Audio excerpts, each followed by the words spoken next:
All right, hey YouTube. Uh, Doing a quick video right now. This is one of the ones that I had mentioned in the Nehemiah Man concept video. This is going to be the first one on the actual gear, um, and this is my EDC setup that kind of spurred on this whole concept for me. So, before we get into all the stuff you see before you, I'm going to throw something in front just so you can see it, and that's my wad of keys. So I carry 3 to 4 sets of keys on me at any given time just because of how my life goes between work, church, and personal life.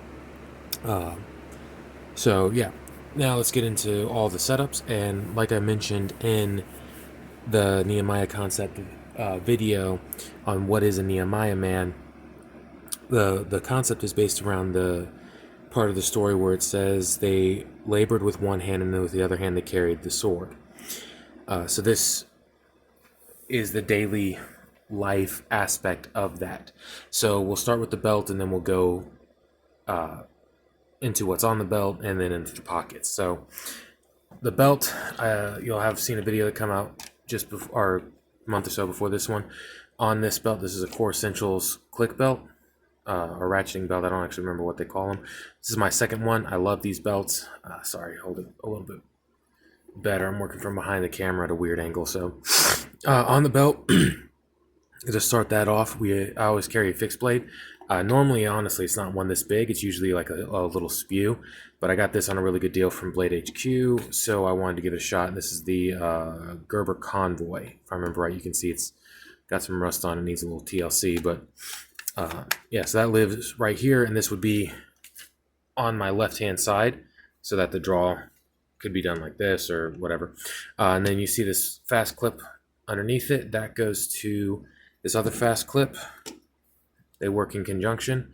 So these both always ride on my belt with the drop leg you'll see in a upcoming video on the actual layer, or as I layer in other things like my ARs and stuff like that. So that's a drop leg for that. So I'll go ahead and get that out of the way as well. Also on the belt line, in the small of my back, I carry this.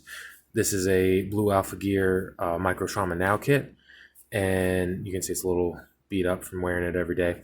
But this one, I just got the case, the pouch here, on a really good sale. I think last year for Black Friday actually, but the innards I put together myself because I couldn't afford that. But I'm a firm believer if you're going to carry something to make holes, carry something to patch holes, and a true defender will always carry something to take care of all the needs of his people, not just fight off the bad guys. To that end, also we have flashlight, and now this is going around my belt the way you would go from left hand to right hand. So this is also all on my left side. Then you'll see I have the tourniquet. I can't remember who made this tourniquet. I got it off our tourniquet holder. I got it off Amazon, but this is a Cat Gen 7 or Gen 6, whatever gen we're on for those. A recent acquisition. In that same little area. Oh, come on, open up. Got my Leatherman, which I need to get a couple new bits for, but this one's the Surge. Nope, Charge. This is a Leatherman Charge. I was carrying the Leatherman Rebar for a while. I got a couple of those. Really like them. But I got that one from a buddy, and so I went to that. Last thing on the actual belt itself would be my pistol. So this is in a Safari Land holster. This was the level 3 with the RDR hood and the retention hood. Sorry, could not think of it. But I took that off, so it's just the ALS now. I actually got this holster for a really, really good deal, $14. Did not come with the wrap on it. I got that off Amazon and wrapped it myself, and I do need to find a way to get those off there because I'm not using the hood on this particular configuration. But yeah, I did some digging and found this holster for that price, and so I bought it. I do enjoy it. It is a little bulky for everyday carry, and I'm not saying that everybody needs to carry with that, but partially again because of how my life goes, I'm not always truly concealed carrying. Sometimes it is open carry, and I like having that retention, as well as I'm constantly climbing and crawling under or through things that I am too big to be doing. So I like having a little extra retention on my weapon so I don't have to worry about it getting yanked out of the holster. The weapon itself is the Smith & Wesson M&P 2.0. Come on. There we go. Good camera.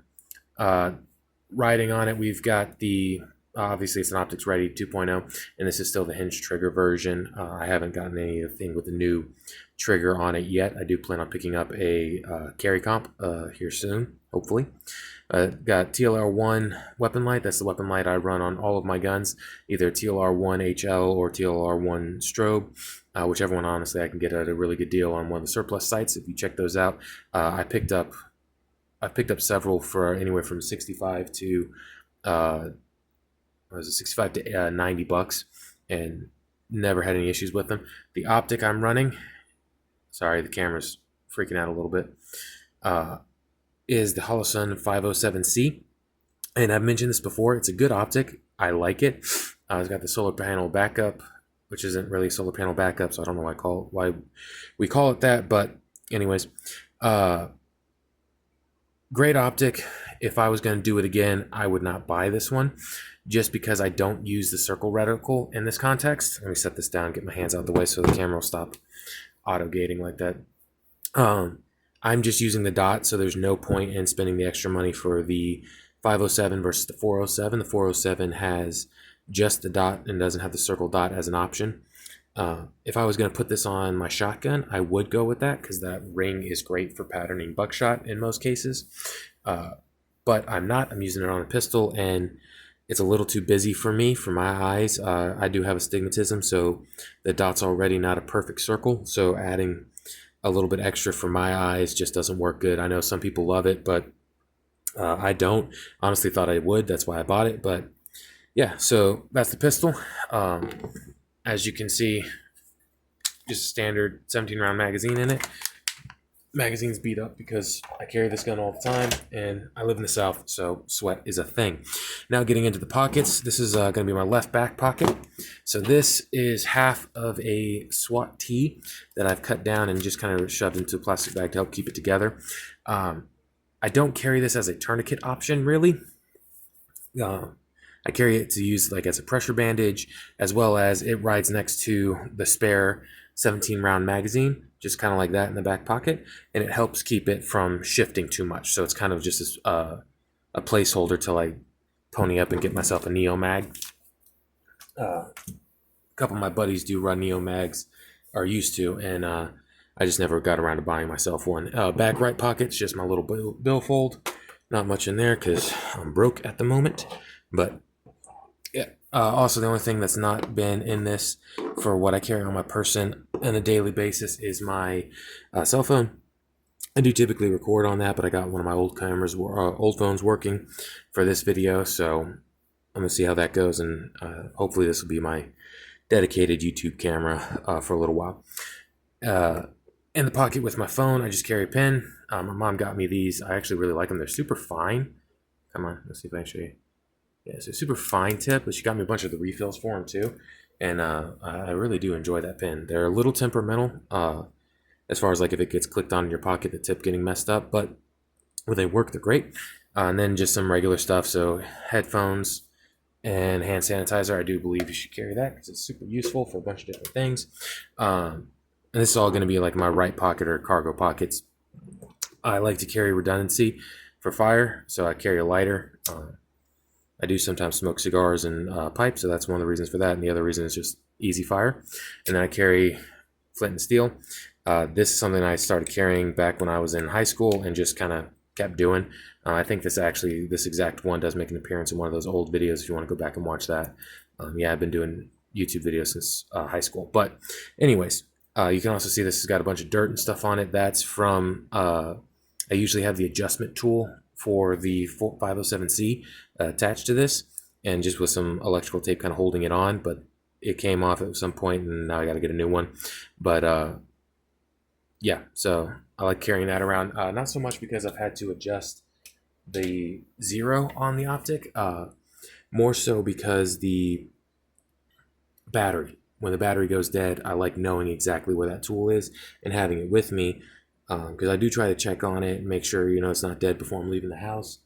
But sometimes I get lazy or I forget, and so I like having the tool with me so I can just run, grab a battery, and swap it out in the truck. So this is the knife I'm carrying right now. This is Ontario Rat 1. This is one of the knives that I carry pretty regularly.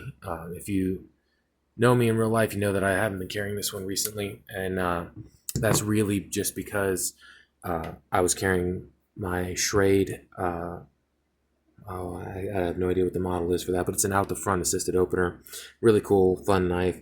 I just decided to go back to this one for a while. Most of the time, what I'm going to carry for blades on my person are going to be very heavily focused on utility versus like defensive use. Can they be used as defensive blades? Absolutely.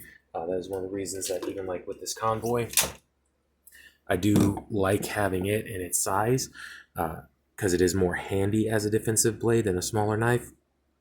It gives me a little bit more options, but I do just like using them for utility, opening packages, prepping fires, whatever I got going on, prying lightly, because as you can see, these have, bump the camera, it has a very fine tip, and the Rat's not much better. You can see.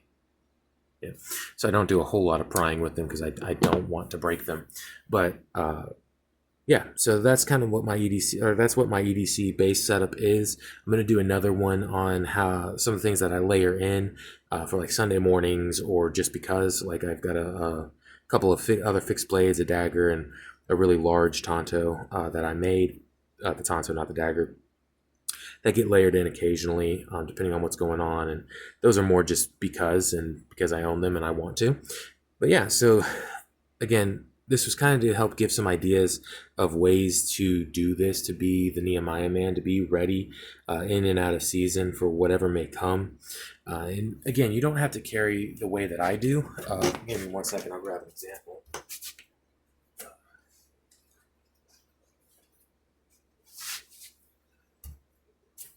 So this holster setup was one of my buddies that he used to carry before he went off into the missions field. But this is an appendix rig, really good setup. It's got an M&P compact in it right now with a spare compact magazine, but this is a really good option as well for a lot of people, especially if you're not my size. I am a large dude.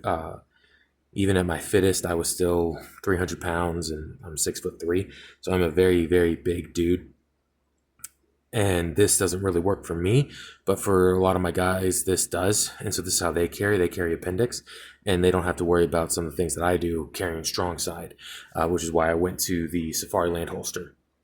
But yeah, so again, just to give y'all some ideas on ways that you can do this and that you can be an asset to your community and to your people. If you got ways that you do it, just put them down in the comments below. Let people learn from you and grow in their skills and their capabilities so that we can help take care of our families as we're told to do in the Word. I know it's become really popular recently with a lot of the bigger channels to do Bible verses at the end of their videos or somewhere in there, and I love that. I'm not saying anything about that. I'm more saying that to like I'm not trying to copy them. It's just how I live my life. Like in Timothy, it talks about he who doesn't take care of his family has neglected the faith and is worse than an unbeliever. So we have a duty to provide and protect as men.